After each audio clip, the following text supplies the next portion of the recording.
Good evening, everybody, and welcome to the Metal Magdalene with Jet here on Metal Messiah Radio. Tonight, I have a few special guests with me. We have Gus Rios of Gruesome and former Cynic and Death drummer Sean Reinert. Welcome to the show, guys. Thank you. Thanks for having us. Okay, so Gruesome is like the total intentional homage to the band Death. And Sean, being an ex-member of Death, what were your thoughts on Gruesome when you first heard them? I loved it. It was awesome. There's a lot of bands out there that are kind of attempting to do something and trying to be original with it. And, since Gus comes from Florida and is tied to those guys kind of just by lineage, it kind of filled a little niche that needed to be filled. There was some success with the DTA tours, so to have some kind of new material that is, just flat out, admittedly inspired by, the early Death stuff is always super cool, and especially the guys that are doing it aren't just your basement musicians. These are guys putting out records in real bands, so totally awesome. And the response has been such, that reflects that. And Gus, so you guys, your last EP pays homage to Death's scream, bloody gore. Now, when you guys write music for things like this, how do you go about kind of tapping into that vein without actually using the same riffs and beats that Death did?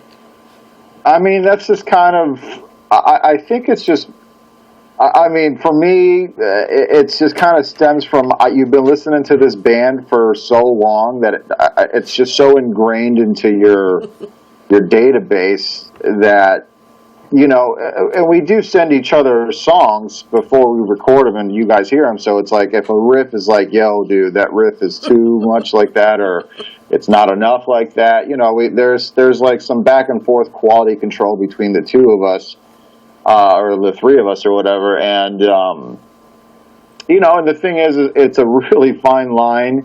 And some people say we way cross it, and some people feel that we straddle it correctly. So it's just kind of like, we're just kind of we're having fun, really, is what it is. Mimicking pretty much all of our favorite bands for the last 30 years. Okay, so today we're talking about what you got going on now. So on the 31st, couple of days from now, right, Gruesome's going to be releasing their next EP, Fragments of Psyche. So what era of Death does this pay homage to, Gus? This is totally 100% just, it's like a precursor. We plan on doing more of a full record of this, but Matt sort of a lot of times jumps the gun and will send me like a random demo and be like, hey, this is for 2 albums from now, or just whatever he happened to write that week. And, he sends me a demo of this tune that was just a real obvious Human song. And, the kid in me that remembers hearing that record, I immediately was thinking to myself, I think I was in my car driving, and I was just like, man, it'd be so killer to hear Sean play on this. And then I was like, oh, wait, that's right, I'm really good friends with him. Let me give him a call. And I just called him up. I didn't know if he was going to be down with it, but he actually was really stoked on doing it, which I immediately called Matt, and I'm like, dude, Reinert's going to play drums on this. And then we just got excited about it, and I had the idea of taking an older Death song and kind of reimagining it as if it was recorded for maybe the Human record or whatever, so we just decided to put it out.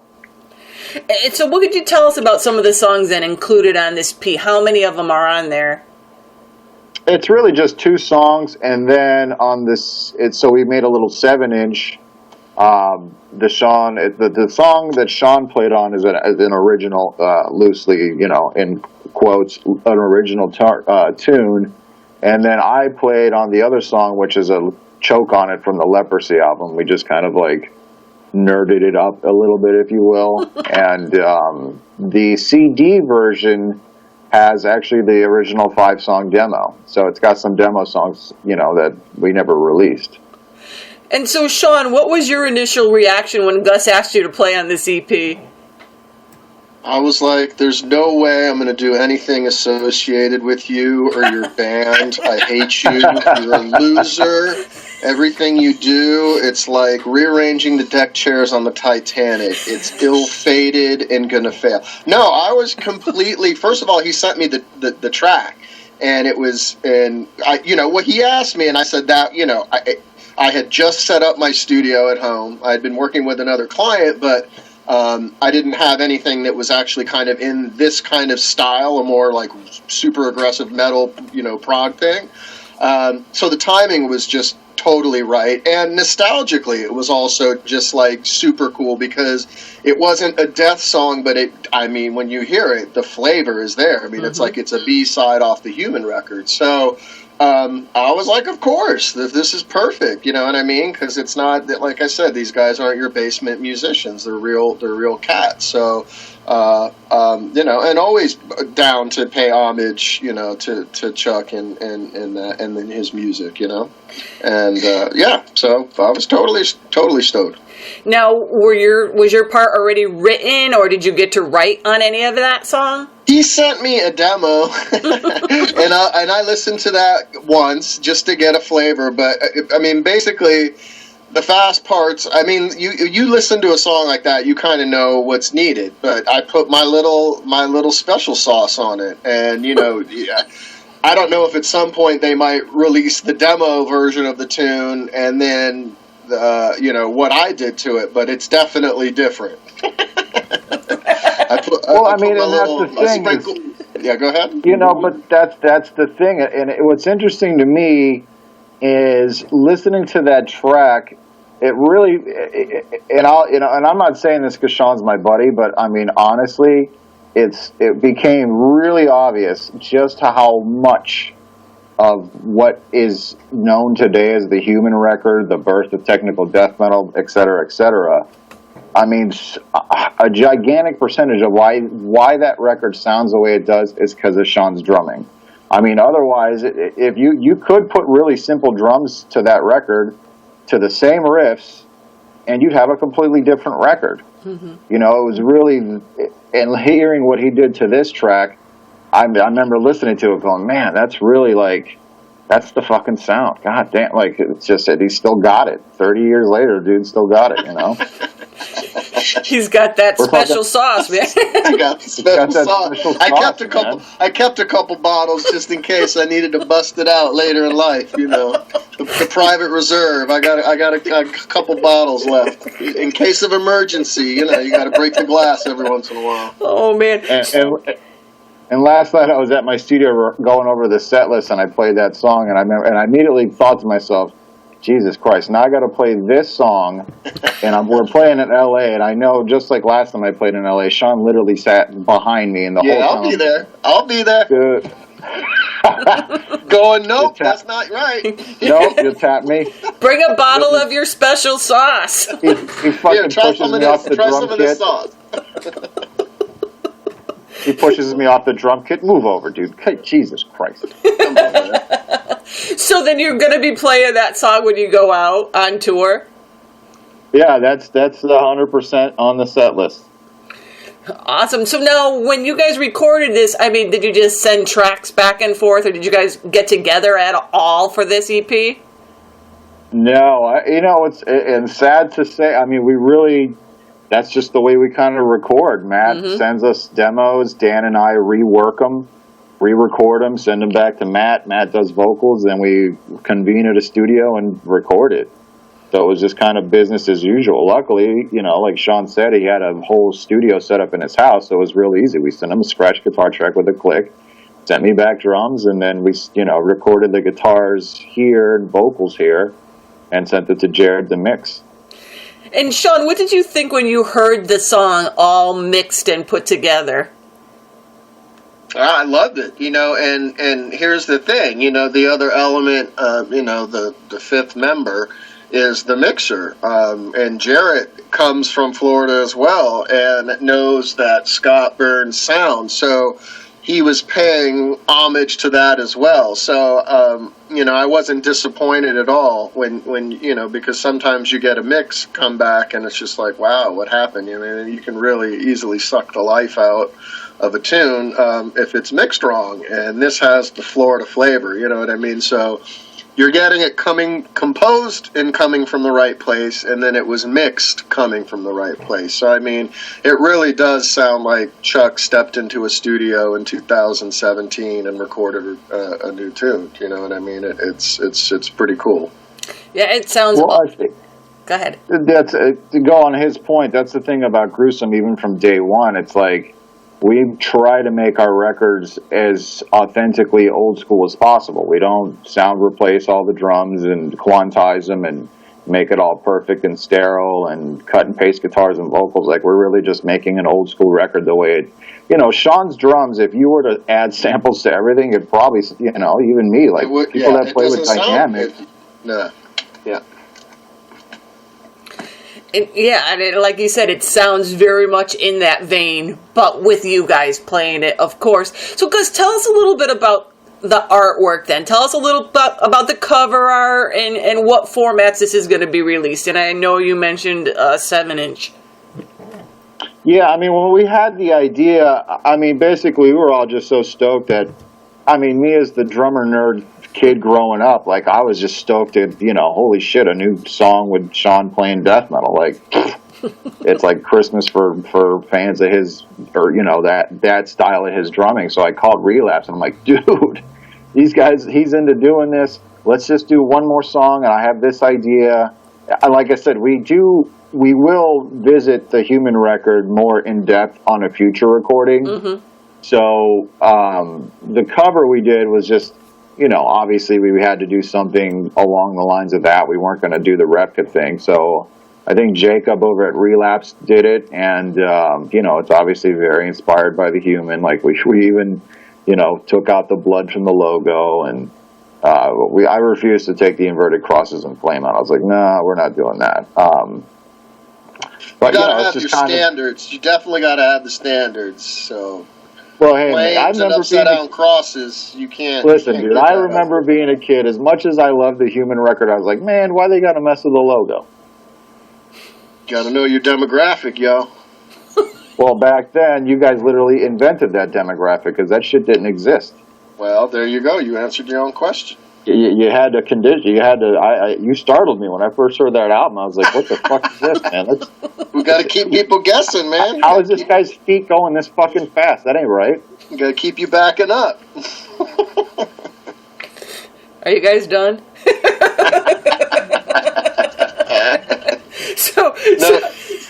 We can go all day. I was going to say, this is going to continue until we die, so you might as well interrupt and take hold of the interview, or it's just going to continue to go off the track. So Gus, what tours do you guys got coming up now? We're doing a West Coast run starting May 2nd with a couple of gigs with Soulfly, which I'm super stoked on. And then we fly out of Seattle and we meet up with Obituary in Pensacola and then come up your way throughout the end of May. We're doing a show in Winnipeg on April 22nd, the Winnipeg Metal Fest or something like that, or the Manitoba Metal Fest. Mm-hmm. And then we're headlining the Chicago Domination Fest in June or July. Mm-hmm. And then Matt's got some stuff going on with Exhumed, and Dan's doing some stuff with Possessed. So we're kind of, we're tracking a record in June or July, our next full length. And then those guys get busy, and then we'll see what happens after that. Because you got a lot going on, it sounds like. And yeah, that Chicago Domination Fest, or damn, whatever the hell it is, that's huge. I mean, I was looking over the lineup for that one too, and the one that I'm gonna go see you all in Connecticut, the Hartford Death Fest, that one's pretty big too. So that's gonna be so many great drummers. I mean, you're gonna be there. Flo from Cryptopsy is gonna be there. Yeah, Flo's my buddy. He's a great player and a good dude. I can't wait to see everybody, all my children, all together in one spot. I know, we're all under one roof. Are you making us dinner? I should. Mom, what's for dinner? I'll bring ham sandwiches. Eat loud. So So Sean, tell us now. What do you got going on? You got anything going on? We miss you. Well, yeah, no, I'm actually in 2 weeks. I'm off doing about 4 weeks with Justin Bieber, and then after that, I got 6 months with Beyonce. So no, I got a lot going on. Actually, I got 2 of my own personal projects going on right now. One being called the Kuiper Belt Experiment, which is a full-on prog fusion kind of thing, and I'm actually playing with Timon on that, and actually going to have some video content coming up really shortly of that. And then I do all kinds of composing, do the TV and the film stuff, but I also write my own songs. So I have the singer-songwriter project called Eggshell Repair Kit that I have. So I'm recording songs and writing all the material for this stuff. So that occupies quite a bit of time. And I might be joining this band called Perfect Beings, which is a really cool prog band here in Los Angeles. And they're about to release their 3rd record. And yeah, so that can be really cool. So super busy, actually. And Of the Sky's about to be released, which is this fusion record with a lot of other amazing drummers like Chad Wackerman, Nate Smith, Nate Wood, Dirk Verburen plays on it, Morgan Argren plays on it, and of course the Gruesome release that's coming up. Check out my website because that's now online, and my YouTube page. I'm posting lots of video content. And kind of, waiting for the dust to settle with the Cynic stuff. And once we can finally get a settlement going, some of these I can put more energy into to these other projects. I was going to say, too, I was stalking your Facebook page, and I saw Dirk out there with you. So I'm like, oh, yeah, now I know what the hell's going on.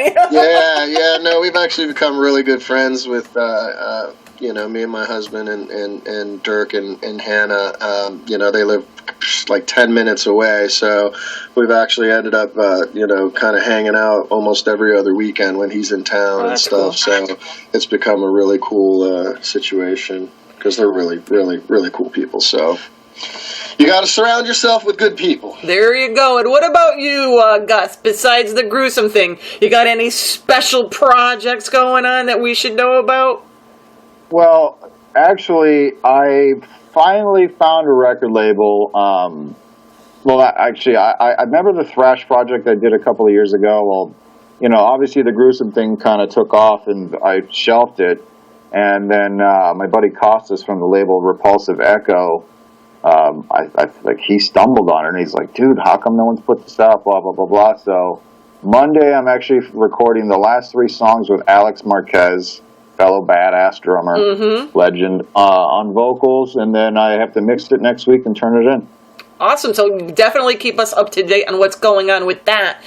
And I was just looking on the Relapse site too, and when your EP drops, it's like the same day that the vinyl reissue of Human drops as well from Death. So it was just kind of a cool thing because I was like all discombobulated when I saw you. It's strange how that happened, huh? Yeah, what a coinky dink.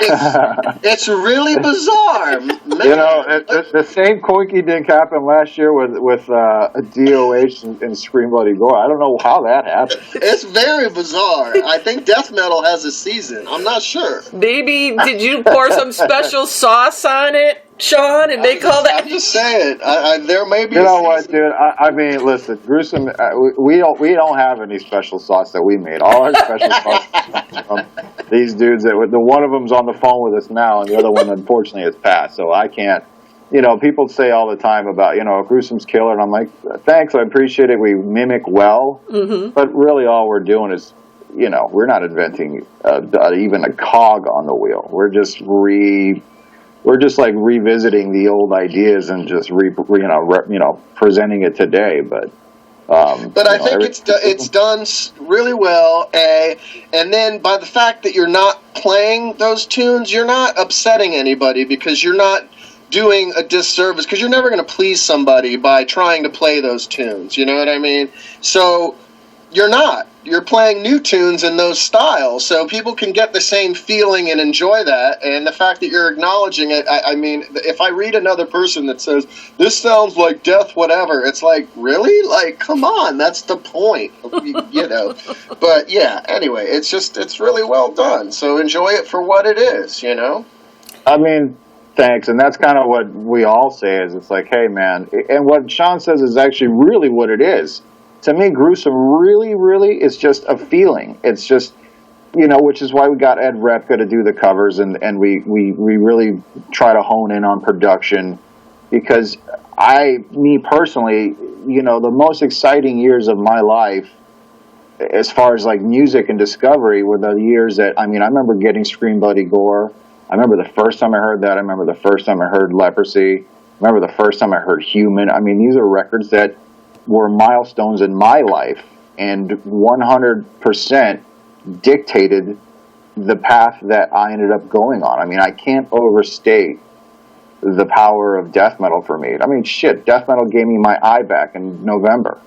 Mm-hmm. That's how I feel. Mm-hmm. Mm-hmm. And how are you doing? Good now? I mean, I'm good. There was some permanent vision loss, but hey, man, I can see, and I'm eternally grateful for all the people that helped me out. I mean, I get emotional every time I even talk about it. Well, we're glad that, you know, that worked out for you. And again, you know, looking forward to the release of this EP coming out in a couple of days. So by the time this actually airs, it'll be out and we'll be able to play it. And, you know, thanks a lot, both of you guys, for stopping in and telling us about, you know, what's going on with the EP and what's going on with, you know, each of you.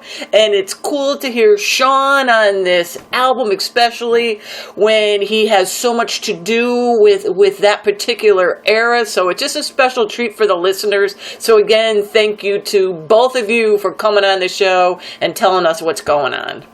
Of course. Thanks for having me again.